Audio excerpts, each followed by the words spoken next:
Hi Mustangs! Today I'm going to read the first half of chapter 2 from J.K. Rowling's Harry Potter and the Sorcerer's Stone. It's an illustrated edition. It's illustrated by Jim Kay. And the chapters are kind of long, so we're going to read them in sections. This is the first half of chapter 2, The Vanishing Glass.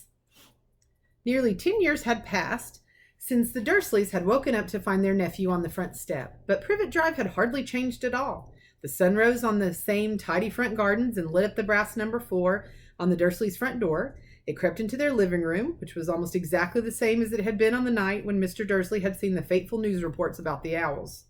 Only the photographs on the mantelpiece really showed how much time had passed. 10 years ago, there had been lots of pictures of what looked like a large pink beach ball wearing different colored bobble hats. But Dudley Dursley was no longer a baby, and now the photograph showed a large blond boy riding his first bicycle on a roundabout at the fair, playing a computer game with his father, being hugged and kissed by his mother. The room held no sign at all that another boy lived in the house too. Yet Harry Potter was still there, asleep at the moment, but not for long. His Aunt Petunia was awake, and it was her shrill voice which made the first noise of the day. "Up! Get up! Now!" Harry woke with a start. His aunt rapped on the door again. "Up!" she screeched. Harry heard her walking towards the kitchen, and then the sound of the frying pan being put on the cooker. He rolled onto his back and tried to remember the dream he had been having. It had been a good one. There had been a flying motorbike in it. He had a funny feeling he'd had the same dream before. His aunt was back outside the door. "Are you up yet?" she demanded. "Nearly," said Harry. "Well, get a move on. I want you to look after the bacon, and don't you dare let it burn. I want everything perfect on Duddy's birthday."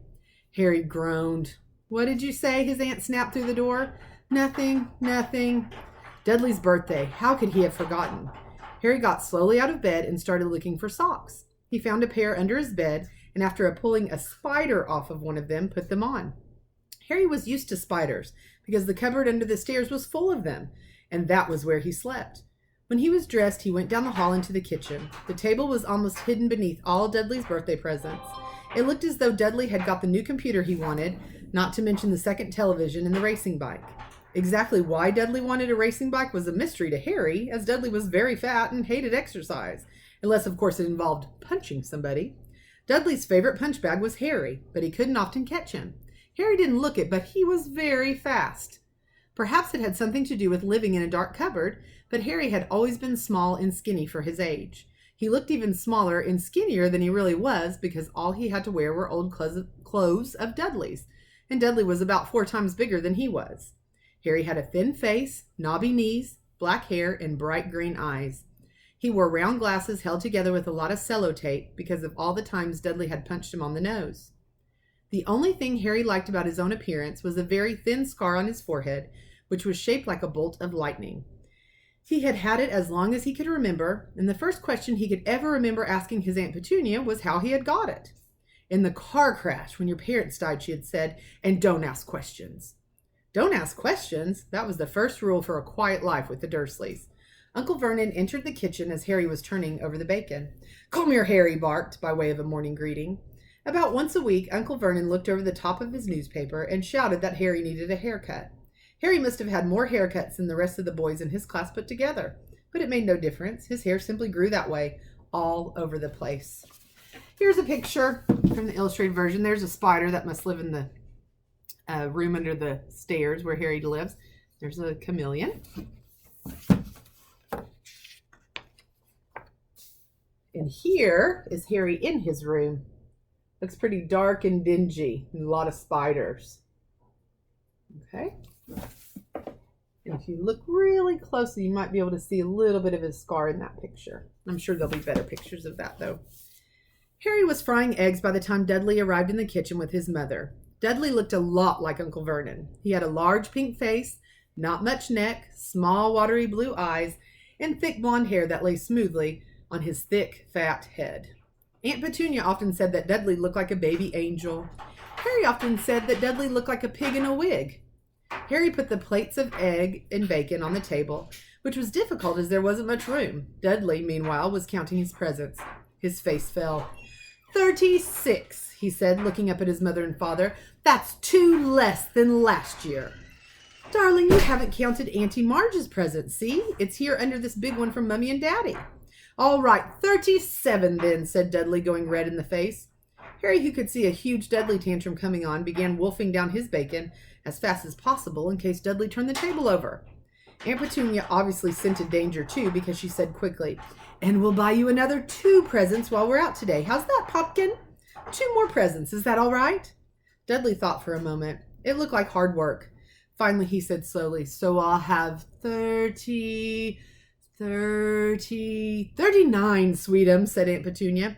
"Oh," Dudley sat down heavily and grabbed the nearest parcel. "All right, then." Uncle Vernon chuckled. "Little Tyke wants his money's worth, just like his father. Attaboy, Dudley." He ruffled Dudley's hair. At that moment, the telephone rang, and Aunt Petunia went to answer it while Harry and Uncle Vernon watched Dudley unwrap the racing bike, a Cine camera, a remote-controlled airplane, 16 new computer games, and a video recorder.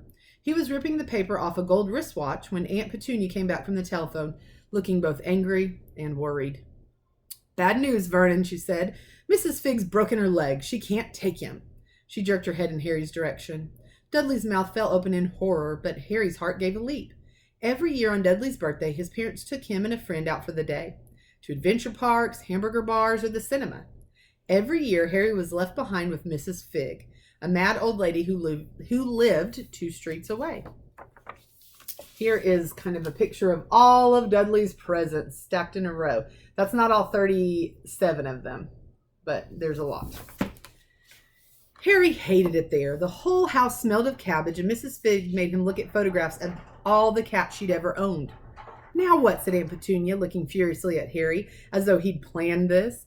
Harry knew he ought to feel sorry that Mrs. Figg had broken her leg, but it wasn't easy when he reminded himself it would be a whole year before he had to look at Tibbles, Snowy, Mr. Paws, and Tufty again. "We could phone Marge," Uncle Vernon suggested. "Don't be silly, Vernon. She hates the boy." The Dursleys often spoke about Harry like this, as though he wasn't there, or rather as though he was something very nasty that couldn't understand them, like a slug. "What about, what's her name, your friend, Yvonne? On holiday in Mallorca," snapped Aunt Petunia. "You could just leave me here," Harry put in hopefully. He'd be able to watch what he wanted on television for a change, and maybe even get a go on Dudley's computer. Aunt Petunia looked as though she'd just swallowed a lemon. "And come back and find the house in ruins," she snarled. "I won't blow up the house," said Harry, but they weren't listening. "I suppose we could take him to the zoo," said Aunt Petunia slowly, "and leave him in the car." "That car's new. He's not sitting in it alone." Dudley began to cry loudly. In fact, he wasn't really crying. It had been years since he'd really cried, but he knew that if he screwed up his face and wailed, his mother would give him anything he wanted. "Dinky Duddy-Dums, don't cry. Mummy won't let him spoil your special day," she cried, flinging her arms around him. "I don't want him to come," Dudley yelled between huge pretend sobs. "He always spoils everything." He shot Harry a nasty grin through the gap in his mother's arms. Just then the doorbell rang. "Oh, good Lord, they're here," said Aunt Petunia frantically, and a moment later, Dudley's best friend, Piers Polkiss, walked in with his mother. Piers was a scrawny boy with a face like a rat. He was usually the one who held people's arms behind their backs while Dudley hit them. Dudley stopped pretending to cry at once. Half an hour later, Harry, who couldn't believe his luck, was sitting in the back of the Dursleys' car with Piers and Dudley, on the way to the zoo for the first time in his life. His aunt and uncle hadn't been able to think of anything else to do with him, but before they left, Uncle Vernon had taken Harry aside. "I'm warning you," he had said, putting his large purple face right up close to Harry's. "I'm warning you now, boy. Any funny business, anything at all, and you'll be in that cupboard from now until Christmas." "I'm not going to do anything," said Harry, "honestly." But Uncle Vernon didn't believe him. No one ever did. The problem was, strange things often happened around Harry, and it was just no good telling the Dursleys he didn't make them happen. Once, Aunt Petunia, tired of Harry coming back from the barber's looking as though he hadn't been at all, had taken a pair of kitchen scissors and cut his hair so short he was almost bald except for his fringe, which she left to hide that horrible scar. Dudley had laughed himself silly at Harry, who spent a sleepless night imagining school the next day, where he was already laughed at for his baggy clothes and sellotaped glasses. Next morning, however, he had got up to find his hair exactly as it had been before.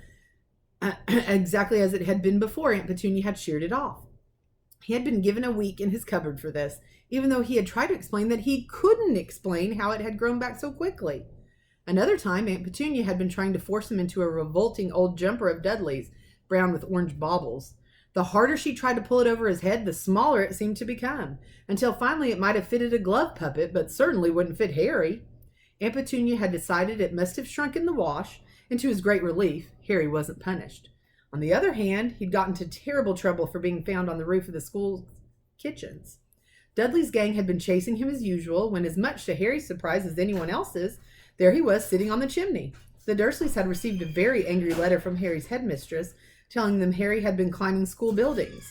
But all he tried to do, as he shouted at Uncle Vernon through the locked door of his cupboard, was jump behind the big bins outside the kitchen doors. Harry supposed that the wind must have caught him in mid-jump. All right, that's the first half of Chapter 2, The Vanishing Glass of Harry Potter in the Sorcerer's Stone. I'll see you later for the second half of Chapter 2. Let's find out what happens when Harry goes to the zoo. Bye for now.